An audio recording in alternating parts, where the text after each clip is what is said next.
Good morning, my loves. And yes, I am back in my parking lot recording a brand new story for you. I get to work a little too early, but then again, that's okay, because now I can record episodes for you guys. In today's episode, we have I don't know if I'm going to keep this as a one-shot, make it a two-shot, or do a multi-chapter for this one. It'll depend on how liked this is. So maybe if I get like 100 likes on this video, maybe I'll do another chapter for this. But this was intended to be a one shot, but I'm going to leave it up to you guys if you want more of this. So here we go, a brief summary. A panther has been wandering the streets of the Mustafu prefecture. Nobody knows why or where it came from, but she spots a little cub and takes him in as her own. Here we go. No one in their right mind would ever think to see a giant jungle cat roaming the streets. Where this giant cat came from, no one really knows. But people thought it best to leave her be. The zoo and other people, such as animal control, had tried to capture her, but she's always escaped in the end, or she just would try to fight back. So they left her be. She never hurt anyone, never did anything except prowl the streets at night. The giant black jungle cat blended in perfectly with the night. This is the reason why it scared many people. Seeing the bright green eyes just staring at you in the darkness, it made people shiver and shudder. But the panther didn't mind. This was her territory now. And she was going to explore every inch of her brand new territory. Sure, she would love to be in the jungle, but sadly she was separated from her family and was brought here. She wasn't sure why, but this was better than nothing, she supposed. She wandered down a dark alleyway. Alleyways weren't fun. No. This alleyway in particular smelled of blood, sweat, sex, and anything else you could think of that stunk. It stunk more of sweat and sex. The giant jungle cat figured that this was a place where humans came and just sold themselves. She gagged at the thought. Humans, she thought. Such strange creatures. She continued onward. People had thought that this jungle cat had a quirk, and they were right. This jungle cat had two quirks, to be exact. One, she had intelligence that could precede any other animal. She was highly, highly intelligent. So much so that she could probably rival Nedzu, but she wasn't willing to test the rat against that. And number two, she had the ability to speak. Well, not really a quirk, but she could speak with her mind. Telepathy. She wasn't sure if that was just a quirk or something she was just simply born with. So she counted telepathy as a quirk, along with her intelligence.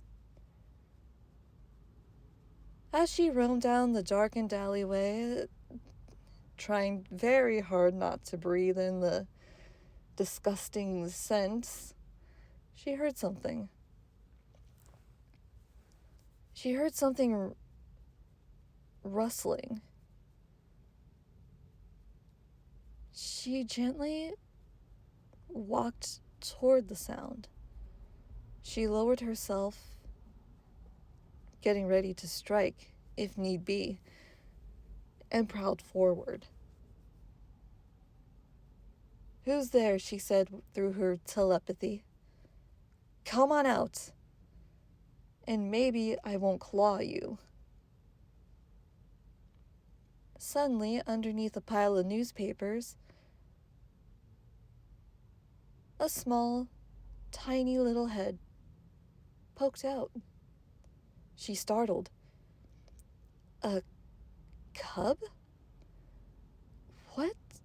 What is a cub doing here? And where is its mother?" She looked around and sniffed the disgusting air that loomed into the alleyway. The only scents that she could pick up were the ones that she was smelling originally, the cub and herself. No trace of the mom anywhere. She pinned her ears back sadly. Did the mother pass away? Or did she abandon this cub? She inwardly snarled at that thought. How could a mother dare abandon their cub? "Cub, come here," she said through her telepathy. "It's all right. I won't harm you."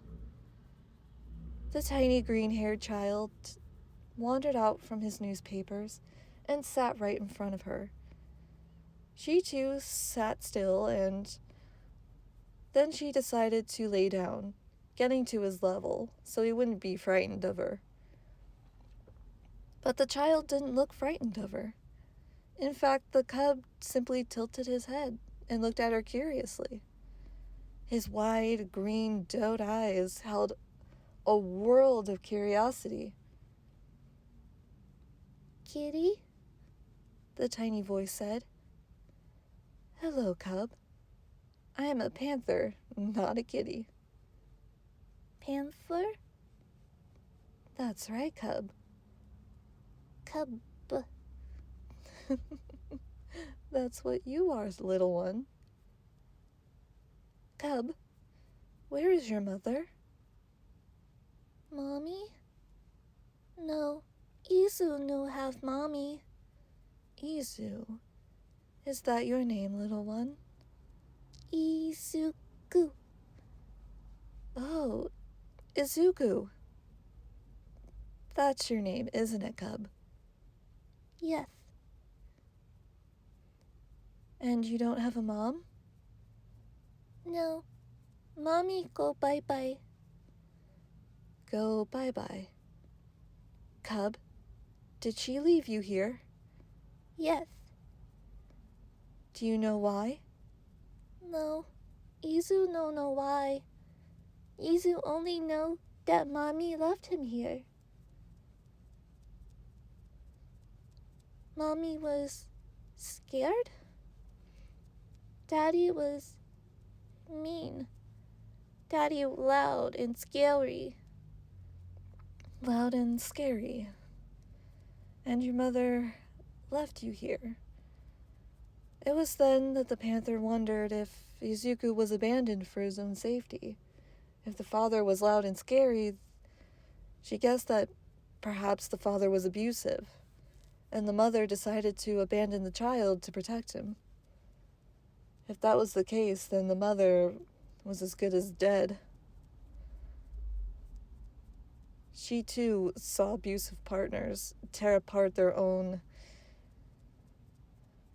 She didn't want to think of it. She never had a partner, and thank goodness. Her friend, a dear friend of hers, did have a partner at one point, and her abusive mate decided one day he wanted her head. And the next thing she knew, she found her headless body. Yeah, she ended up killing her dear friend's mate to avenge her friend, but she shuddered. She never wanted to go through that, and if this poor cub's mother was in the same thing, she was bound to suffer the same fate. She felt so bad for the poor thing. All right, Izuku. I'll be your mama from now on. You be Izu's mommy? That's right, darling. I'm your mommy now. Okay. Mommy? Yes, my dear? Hungry. The child was thin as she got a closer look at him. Poor thing, no wonder he was rooting through the trash, probably looking for scraps. It was in the dead of night, usually a time when she hunted. But first she needed to get her cub to safety, and then she would hunt. Of course, cub. Come on, hop on my back. Izuku did what he was told and climbed onto his new mom's back. He very gently put his arms around her neck to hold on to her as she moved to find a new spot. She found a good abandoned building in the outskirts of the city. It was into the forest, but it was good enough. She slunked in and put Izuku into a corner. I'll be right back, cub. I'm going to go hunt us for some food. Okay, Mommy. Be careful. I will, cub. You stay here.